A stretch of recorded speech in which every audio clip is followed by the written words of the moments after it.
E agora, você acompanha pela Rádio Rio de Janeiro o programa Estudo das Obras de André Luiz.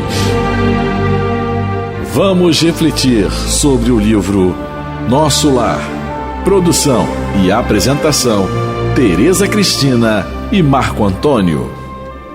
Amigos ouvintes da Rádio Rio de Janeiro, que muita alegria que retornamos aqui, a fim de, na sua companhia, a fim de continuarmos o nosso estudo, a nossa conversa na obra Nosso Lar, na psicografia de Francisco Cândido Xavier, ditada pelo Espírito André Luiz. Olá, companheiros, estamos retornando para mais um estudo da obra do livro Nosso Lar. Nós estamos no capítulo 7, explicações de Lísias, e as explicações são tão profundas que a gente tem, não sei se vocês têm observado, cada programa a gente está estudando só um parágrafo, porque são realmente explicações muito sérias, muito profundas e que servem para todos nós, porque não só para quando a gente voltar à pátria espiritual, mas também enquanto estamos aqui até porque encarnados. É um estudo, né? Não é só uma leitura, é um estudo. E quando estuda. E estuda, a gente vai pegando os detalhes, e mesmo assim a gente não consegue ver tudo, porque como o Marcos já colocou em outras vezes, se a gente daqui a um ano recomeçar o estudo, a gente vai ver coisas novas que a gente não conseguiu observar agora. Por quê? Um dos motivos é porque nós vamos, com o estudo, ampliando o nosso entendimento. A gente vai começando a ver coisas que realmente antes não conseguia ver. No programa passado, nós conversamos sobre as informações que o Lísias deu para o André Luiz na questão do querer, da vontade de querer alguma coisa. Então, conversou com ele sobre a mãe dele, que habitava esferas superiores à esfera do Nosso Lar, e ele começou a mostrar para o André Luiz, nós vamos dar continuidade a isso hoje, que não basta querer alguma coisa. O querer firme é o primeiro passo, já coloca a pessoa no caminho da conquista, mas não é tudo. E a gente até leu algumas questões do livro dos Espíritos, a 660 e a 663, que Kardec ouviu dos benfeitores espirituais instruções de como devemos orar. E nós também chegamos a ver no programa passado que foi um ajuste psíquico que o André Luiz fez, mudando os pensamentos de medo, de tristeza, que ele conseguiu sintonizar com o benfeitor que estava ali o tempo todo. Foi muito importante a pergunta que o Marcos leu pra gente no programa passado, a 663, não foi, Marcos? 663, tá aqui. Quando diz que quando a gente ora verdadeiramente, não é pelo número de palavras, a gente atrai até nós os bons espíritos, porque Deus não tem como mudar a nossa prova, não é? A nossa prova, o nosso testemunho, a nossa expiação, ela está determinada, porque por nós mesmos, quando agimos, né? Pode até relembrar. Olha, então, é muito importante isso aqui. Para tirar, em programas anteriores nós falamos disso, nós já estamos fora do jardim de infância do raciocínio sobre a vida. Comportamento não, somos antes do jardim de infância, nem entramos, mas no raciocínio já estamos além. Então essa pergunta é muito importante para isso, né? A pergunta é a seguinte: podem as preces, porque por nós mesmos fizermos, mudar a natureza das nossas provas e desviar-lhes o curso, né? Quer dizer, eu faço prece e vou mudar meus problemas só pela prece? As vossas provas estão nas mãos de Deus, e algumas há que têm de ser suportadas até o fim. Mas Deus sempre leva em conta a resignação. E os espíritos continuam na resposta. A prece traz para junto de vós os bons espíritos, e dando-vos estes a força de suportá-las corajosamente, menos rudes elas vos parecem. hemos dito que a prece nunca é inútil, quando bem feita, porque fortalece aquele que ora, o que já constitui grande resultado. É como se nos desse uma armadura para a batalha, para a luta. Ajuda-te a ti mesmo e o céu te ajudará, bem o sabes. Demais, não é possível que Deus mude a ordem da natureza ao sabor de cada um, porquanto o que do vosso ponto de vista mesquinho e da vossa vida efêmera vos parece um grande mal, é quase sempre um grande bem, na ordem geral do universo. Além disso, de quantos males não se constitui o homem, o próprio autor, pela sua imprevidência ou pelas suas faltas. Ele é punido naquilo em que pecou. Pecar aqui é nos desviarmos da conduta das leis de Deus, não é? Isso. Todavia, as súplicas justas são atendidas mais vezes do que supondes. Julgais de ordinário que Deus não vos ouviu, porque não fez a vosso favor o milagre. Isso. É tão importante essa questão da prece que Kardec, no Evangelho segundo o Espiritismo, no capítulo 27, Pedi e obtereis, ele vai tocar novamente a mesma tecla, para que a gente aprenda a orar. Aprenda a orar. No item 7 desse capítulo, Kardec, vou só pensar algumas frases aqui para a gente meditar nelas. Concedido vos será o que quer que pedirdes pela prece. Fora ilógico deduzir que basta pedir para obedecer. E for injusto acusar a providência divina, se não acede a toda a súplica que se lhe faça, uma vez que ela sabe melhor do que nós o que é para o nosso bem. É para obter, Teresa. Deduzir para pedir para obter, não para obedecer, que seria obedecer. Ali obedecer, desculpa, para obter. Obter, é. Isso. É como procede um pai criterioso, que recusa ao filho que seja contrário aos seus interesses. E aí depois, no outro parágrafo, ele também vai falar uma coisa muito importante. O que Deus lhe concederá sempre, sempre, se ele o pedir com confiança, é a coragem, a paciência, a resignação. Também lhe concederá os meios de tirar por si mesmo das dificuldades, mediante ideias que lhe sugiram os bons espíritos, deixando-lhe dessa forma o mérito da ação. Então, a importância da prece na nossa vida, porque problemas todos nós, provas todos nós, expiações todos nós, testemunhos todos nós, mas a prece é a ferramenta que Jesus nos apresentou, porque ele várias vezes se recolhia para fazer a oração. Essa ferramenta que nos ajuda a nos autoanalisar, se quisermos, não é? Mas se feita sinceramente, a resposta sempre vai vir. E qual é essa resposta? É estímulos de confiança, de força, para que a gente possa, de paciência, de resignação, porque vão ter situações na nossa vida que a gente não tem como mudar. Como é que a gente vai poder mudar, no caso, a separação pela morte de um filho, de um pai, de alguém que a gente ama? Essa decisão é divina. O que a gente vai ter que pedir a Deus, porque a gente não vai conseguir trazer o ente amado de volta. Mas Deus vai, nas nossas orações, Ele com certeza vai nos impregnar de fluidos de resignação.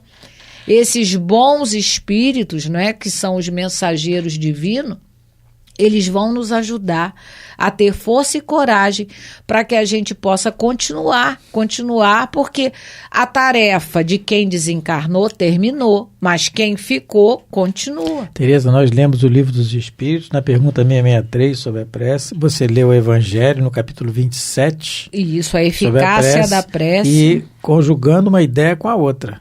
E agora, no livro Entre a Terra e o Céu, também de obra da psicografia de Francisco Cândido Xavier, também ditado pelo espírito André Luiz, Entre a Terra e o Céu.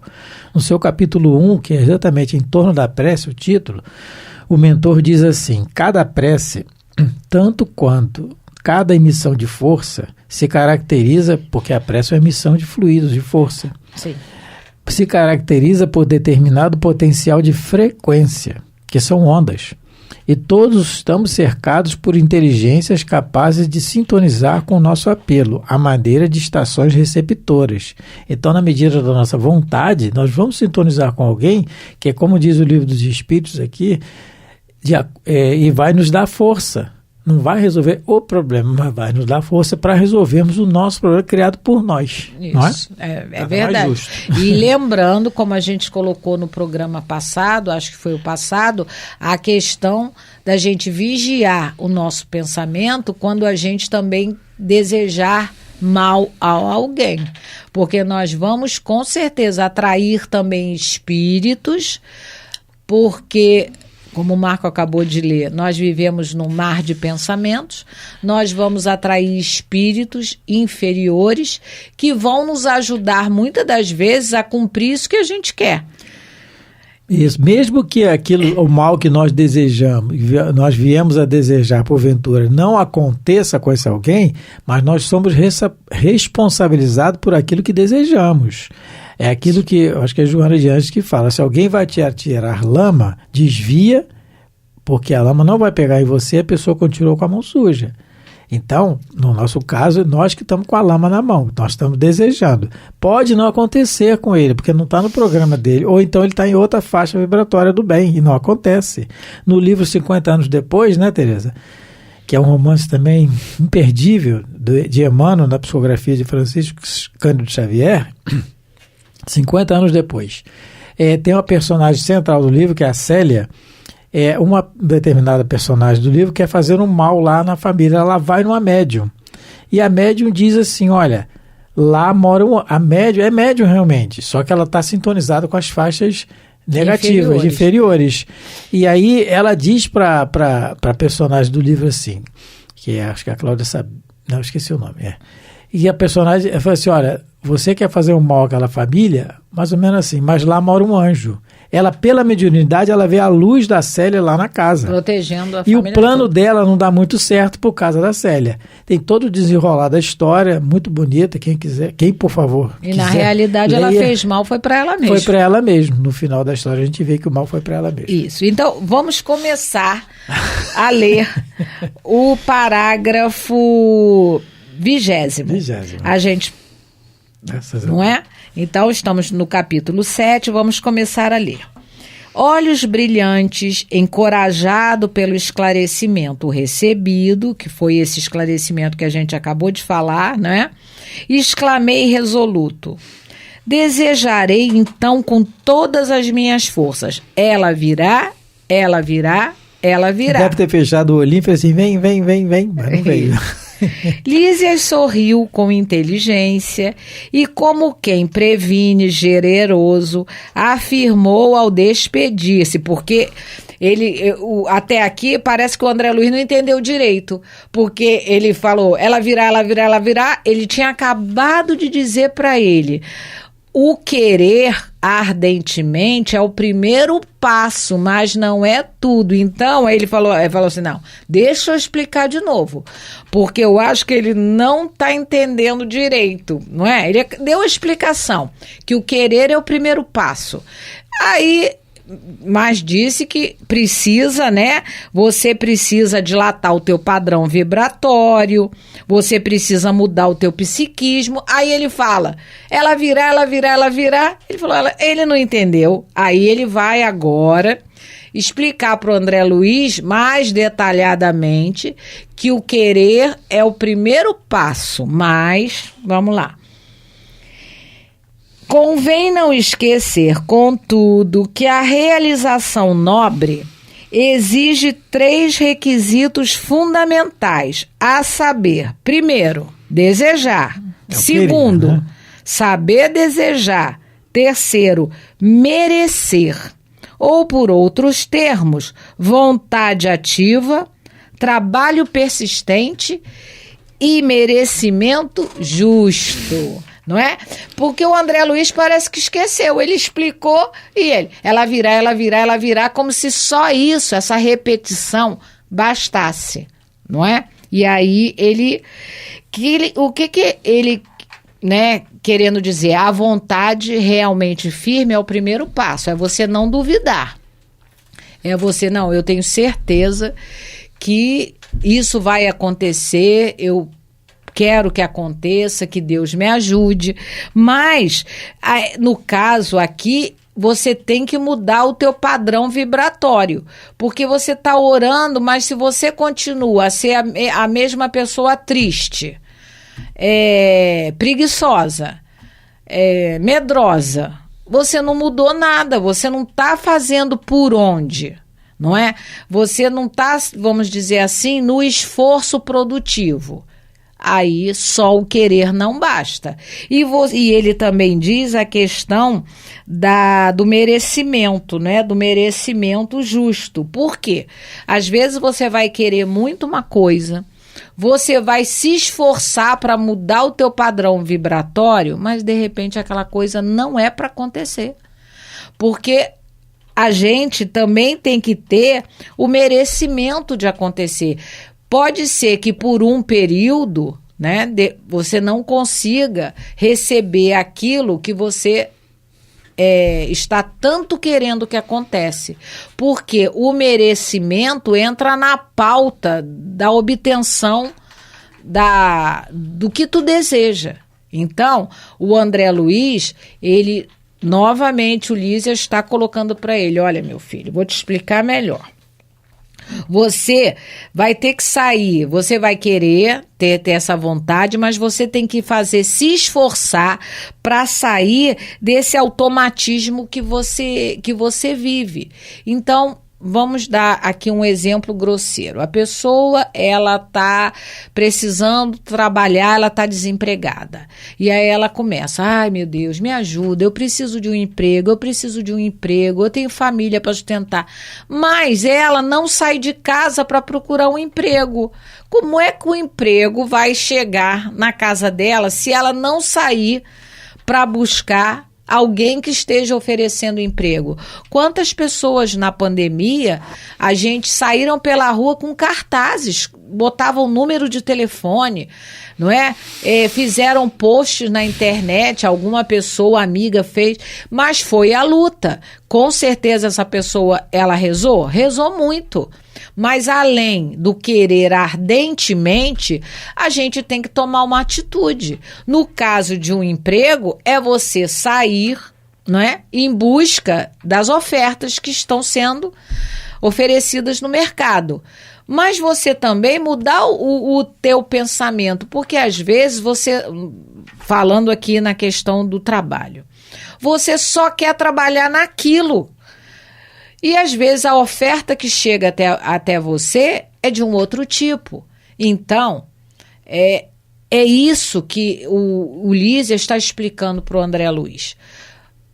A vontade é muito importante, você querer ardentemente uma coisa, mas você vai ter que modificar o teu psiquismo, os teus hábitos, para você conquistar. Mas além disso, vai entrar o fator merecimento.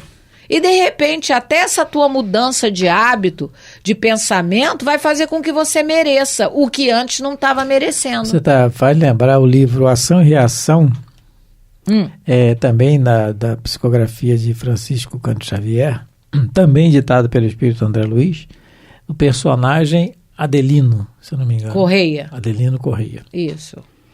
O Adelino que tacou fogo no pai? Exatamente. É Adelino Correia. Moço, ele tacou fogo no pai dele. O pai dele estava vivo, ele tacou fogo no pai dele. Isso. E todo mundo morreu e tal, todo mundo desencarna. No plano espiritual ele se arrepende, sinceramente, começa a trabalhar pela sua melhora, né? E já na encarnação seguinte, ele já tem a misericórdia divina, dá ele um novo corpo. E ele tem algumas doenças na epiderme. É um eczema. É um eczema, não sei se é um fogo selvagem, não sei, ele não explica, mas uma coisa assim, mas que permite ele trabalhar. Dói um pouco, né? Para quem está com fogo no pai, misericórdia divina. Então dói um pouco, ele cria 4 filhos. Só não subiu para a cabeça. Isso, exatamente. Permitindo a ele o trabalho, né? E ele trabalha. E aí tem, bom, o desenrolar da história é grande, mas resumindo no que nos interessa aqui, nós estamos falando da prece, da ajuda, a vida dele é uma prece constante, né? No trabalho do bem, na resignação, sem reclamação, sem queixas.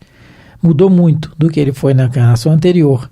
E aí os espíritos, o que é interessante também na história, é a livração e reação. Quem quiser ler lá é muito interessante. É débito aliviado. Débito aliviado, o capítulo é. Então, o interessante é que a espiritualidade ali pedindo, os espíritos amigos pedindo a espiritualidade superior para que consigam, de alguma maneira, um emprego para ele. Olha, como é que o espírito consegue emprego? Intuindo ele ir no lugar tal, intuindo o chefe aceitar, intuindo a intuição, né? Pergunta 459 de O Livro dos Espíritos, né? De ordinário sou ele que nos dirige. Até a gravação de hoje nós estamos fazendo, foi antes de ontem, eu vi o programa do Eduardo aqui na rádio sobre essa questão do livre-arbítrio. Né? Isso é outra história, outro estudo. Mas de ordinário são os espíritos que nos dirigem, né? Nessa questão. Então, ali é um exemplo claro. Mas por quê? A vida dele é uma prece constante. Tanto que a espiritualidade pede por ele. Por favor, não, mas aí o espírito, não, nós já estamos sempre providenciando isso. Não lhe faltará nada, recurso nenhum para sobreviver, porque ele tem os filhos para criar também. Então, quer dizer, a prece, ela não é questão, e aí não é questão de proferir palavras, não necessariamente só isso. É a entrega do nosso comportamento, a nossa conduta do dia a dia. E aí, Tereza, aproveitando o oposto disso que você falou, dessa questão que ele fala aqui, né, que o Ulisses está explicando, desejar, né? Saber e vontade, né? Vontade ativa. Na pergunta trabalho persistente. Então, vontade é servir trabalho persistente, isso. Então, falando do oposto disso, na pergunta 657 do Livro dos Espíritos, Kardec bota um título aqui, Vida Contemplativa. E aí ele pergunta assim aos espíritos, tem perante Deus algum mérito os que se consagram à vida contemplativa, uma vez que nenhum mal fazem e só em Deus pensam? Quer dizer, fica orando o dia inteiro. O dia inteiro e não trabalha. A resposta é taxativa, não. Porquanto, se é certo que não fazem o mal, também ou é que não fazem o bem e são inúteis. Demais, não fazer o bem já é um mal. Então, não é isso a solução. Isso está errado, é o que ele está dizendo aqui. Nós temos o nosso corpo constituído dos braços e das pernas, não estou falando aqui das expiações ou das provas, mas nós temos o corpo constituído com os nossos movimentos para nós trabalharmos, com certeza, não é? Com certeza.